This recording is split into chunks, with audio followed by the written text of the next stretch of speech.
حضور صلی اللہ علیہ وسلم نے فرمایا ہے کہ جب کوئی قبر میں جاتا ہے تو وہاں بھی ماں باپ کی دعاؤں کا، بہن بھائی کی دعاؤں کا انتظار کرتا ہے، کوئی دعا مانگے سونی کر کے۔ اب آپ یقین کریں کہ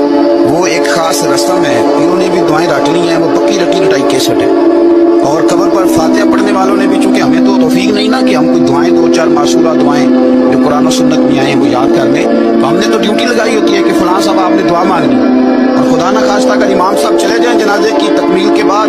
اور وہ قبرستان نہ ہے تو پھر تو شاید پرچیاں ڈالنی پڑیں کہ دعا کون کرے، ذوق نہیں۔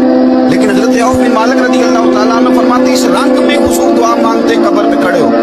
حضرت طلحہ بن برا کی قبر پر پتہ ہے نبی پاک نے کیا دعا مانگی؟ حضور فرمانے لگے میرا طلحہ، اللہ تیری بارگاہ میں آیا ہے، جب میرا یہ غلام تجھ سے ملے نا تو مالک یہ بڑا کمزور ہے، یہ بڑا میٹھا ہے، بڑا پیارا ہے، اے اللہ جب میرا طلحہ تجھ سے ملے تو اسے ذرا مسکرا کے ملنا۔